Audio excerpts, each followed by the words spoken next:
പ്രിയ പ്രേക്ഷകർക്ക് സീരിയൽ ന്യൂസിലേക്ക് സ്വാഗതം. കൂടുതൽ സീരിയൽ ന്യൂസുകൾ അതിവേഗം ലഭിക്കുന്നതിന് ഈ ചാനൽ സബ്സ്ക്രൈബ് ചെയ്യുക. ബെൽ ഐക്കൺ മറക്കാതെ ക്ലിക്ക് ചെയ്യുക.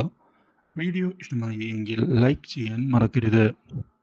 കാര്യങ്ങൾ കൈവിട്ടു പോകുമോ എന്നുള്ള ഭയം ഉണ്ടായതിനെ തുടർന്ന് ഒടുവിൽ മാനസ കൺമണിയെ ചെന്ന് കണ്ട് കാര്യങ്ങൾ സംസാരിക്കാനുള്ള തീരുമാനമെടുത്തുകൊണ്ട് മുന്നിലേക്ക് കടന്ന് വന്നിരിക്കുകയാണ്. കൺമണി, എന്താണ് ഇപ്പോൾ വിശേഷം? ജോലിയൊക്കെ കൃത്യമായി പോകുന്നുണ്ടല്ലോ അല്ലേ? അതെന്താ മാഡം അങ്ങനെ ചോദിച്ചത്? ഇവിടുത്തെ ജോലികളെല്ലാം മാഡത്തിനു കൂടി അറിയാവുന്നതല്ലേ? കാര്യങ്ങളെല്ലാം ഇപ്പോൾ വലിയ തരക്കേടില്ലാതെയാണ് പോകുന്നത്. അടുത്ത പ്രൊജക്റ്റ് നമുക്ക് തന്നെ പിടിക്കാൻ സാധിക്കും എന്നാണ് ഇപ്പോൾ എൻ്റെ വിശ്വാസം. ഇത് കേട്ടതിനെ തുടർന്ന് മാനസ, അപ്പോൾ മറ്റേ വിവാഹത്തിന്റെ കാര്യം എന്തായി? വരുണിന്റെ ആരോഗ്യം വീണ്ടെടുത്തില്ലേ? വിവാഹം ഉടനെ തന്നെ ഉണ്ടാകുമോ കൺമണി? ഞങ്ങൾ ആ വിവാഹകാര്യം അറിയുന്നതിന് വേണ്ടി വളരെയധികം ആകാംക്ഷയിലാണ്. ഇത് ഒട്ടും തന്നെ കൺമണിക്ക് ഇഷ്ടമാകുന്നില്ല. ഇതോടെ കൺമണി, വിവാഹം അത്ര പെട്ടെന്നൊന്നും നടക്കുമെന്ന് തോന്നുന്നില്ല. എനിക്ക് ഇപ്പോൾ എൻ്റെ കരിയറാണ് പ്രധാനം. അത് നോക്കുന്നതിന് വേണ്ടിയാണ് ഞാനിപ്പോൾ ശ്രമിക്കുന്നത്. ബാക്കിയെല്ലാം അതിനുശേഷം മാത്രം. ആദ്യം ഈ കാര്യങ്ങളൊക്കെ ഒന്ന് ഭേദമാകട്ടെ.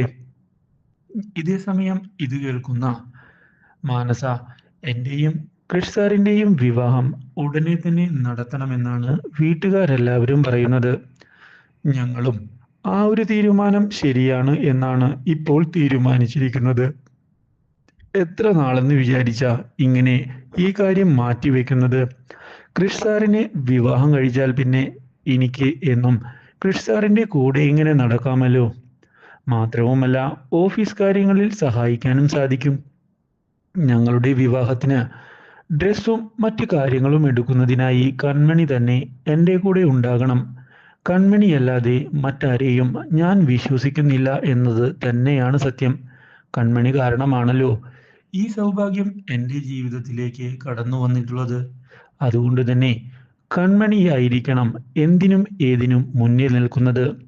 എന്നെ സഹായിക്കുന്നതിന് വേണ്ടി എപ്പോഴും കൺമണി ഉണ്ടാകണമെന്നാണ് ഞാൻ ആഗ്രഹിക്കുന്നത്. കൺമണിയില്ലാതെ കാര്യങ്ങൾ ഒന്നും തന്നെ മുന്നിലേക്ക് പോവുകയില്ല എന്നാണ് ഞാൻ ഇപ്പോൾ വിചാരിക്കുന്നത്. അതുകൊണ്ട് തന്നെ കൺമണിയുടെ സഹായം ഉണ്ടാകണം. എന്താ കൺമണി, എന്നെ സഹായിക്കുന്നതിനായി നീ ഉണ്ടാവുകയില്ലേ?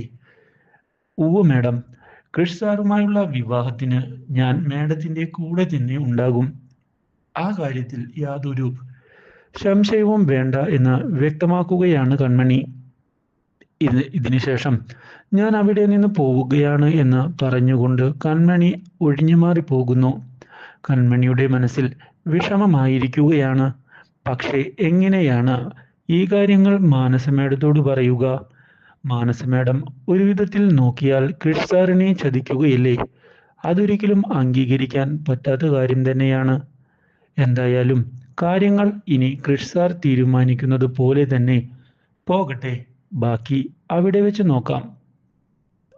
ഇതേ സമയം ക്രിഷ് ആകട്ടെ തൻ്റെ മനസ്സിലെ ഇഷ്ടം തിരിച്ചറിഞ്ഞ് തുടങ്ങിയിരിക്കുകയാണ്. എങ്ങനെയാണ് കൺമണിയെ തൻ്റെ ജീവിതത്തിലേക്ക് കൊണ്ടുവരിക? കൺമണി വരികയാണ് എങ്കിൽ പിന്നെ ജീവിതത്തിൽ ഞാൻ ഉദ്ദേശിച്ചതുപോലെ തന്നെ കാര്യങ്ങൾ നടക്കും എന്നുള്ള കാര്യം എനിക്കുറപ്പാണ്. കൺമണി എൻ്റെ ജീവിതത്തിലേക്ക് സന്തോഷവും സൗഭാഗ്യവും മാത്രമാണ് കൊണ്ടുവന്നിട്ടുള്ളത്. അതുകൊണ്ട് തന്നെ അവളെ വിട്ടുകളയുന്നത് നല്ലതല്ല എന്നുള്ള തീരുമാനം എടുക്കുന്ന ക്രിഷ് ഉടൻ തന്നെ മാനസയോട് ഈ വിവാഹത്തിൽ നിന്ന് പിന്മാറണം എന്നുള്ള കാര്യം പറയാൻ തീരുമാനം എടുത്തിരിക്കുകയാണ്. പക്ഷേ നല്ലൊരു അവസരത്തിനനുസരിച്ച് വേണം ഈ കാര്യങ്ങൾ മുന്നിലേക്ക് കൊണ്ടുപോകാൻ. ഇല്ലെങ്കിൽ കാര്യങ്ങളൊന്നും വിചാരിച്ചതുപോലെ നടക്കുകയില്ല എന്നതാണ് സത്യം. പക്ഷേ ഇതിനിടയിലാകട്ടെ ധനലക്ഷ്മി തൻ്റെ ചതികളുമായി മുന്നിലേക്ക് പോകാനുള്ള പദ്ധതികളുമായി എത്തിയിരിക്കുകയാണ്. കാര്യങ്ങൾ അങ്ങനെ വിട്ടുകളഞ്ഞാൽ ശരിയാവുകയില്ല.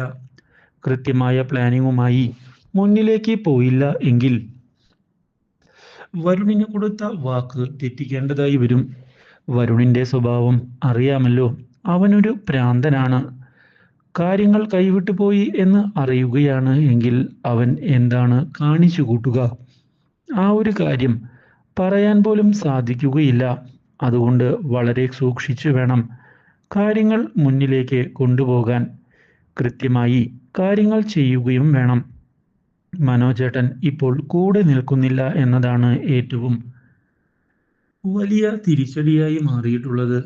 അതുകൊണ്ട് തന്നെ ഇനി എങ്ങനെയാണ് കാര്യങ്ങൾ അദ്ദേഹത്തെ പറഞ്ഞ് മനസ്സിലാക്കുക എന്ന് ആലോചിക്കുകയാണ് ധനലക്ഷ്മി. ഇതേ തുടർന്നാണ് ഗോകുലിനെ ചെന്ന് കാണുന്നത്. ഗോകുലിനോട്, ഡാ ചെക്ക, നീ കാര്യങ്ങൾ പറഞ്ഞ് നിന്റെ അപ്പയെ മനസ്സിലാക്കുന്നതാണ് നല്ലത്. ഇല്ലെങ്കിൽ തിരിച്ചടി ഉണ്ടാകാൻ പോകുന്നത് അവളുടെ ജീവിതത്തിന് തന്നെയാണ്. കാര്യങ്ങൾ കൈവിട്ടു പോകും. പറഞ്ഞേക്കാം. വെറുതെ എടുത്തുചാടി ഓരോ മണ്ടത്തരം കാണിച്ച് അവസാനം ജീവിതത്തിൽ വന്ന സൗഭാഗ്യം വിട്ടുകളയരുത് എന്ന് ഞാൻ പറഞ്ഞേക്കാം. ഇത് കേൾക്കുന്ന ഗോകുൽ, ആ വട്ടൻ സൈക്കോ ആയ വരുണിനെ വിവാഹം കഴിക്കാനൊന്നും എൻ്റെ അപ്പ തയ്യാറാവുകയില്ല. അപ്പയ്ക്ക് വേറെ നല്ല ചുള്ളൻ ചെക്കന്മാരെ കിട്ടും. അമ്മ വരുണിന്റെ വിവാഹം നടത്തി കൊടുക്കാം എന്ന് ഏറ്റെടുത്തിട്ടുണ്ട് എങ്കിൽ ആ കാര്യം മാറ്റിവെക്കുന്നതാണ് നല്ലത് എന്നുള്ള കാര്യം അറിയിച്ചതിനെ തുടർന്ന് തിരിച്ചടിയായിരിക്കുകയാണ് ഇപ്പോൾ ധനലക്ഷ്മിക്ക്. Do like, share and subscribe.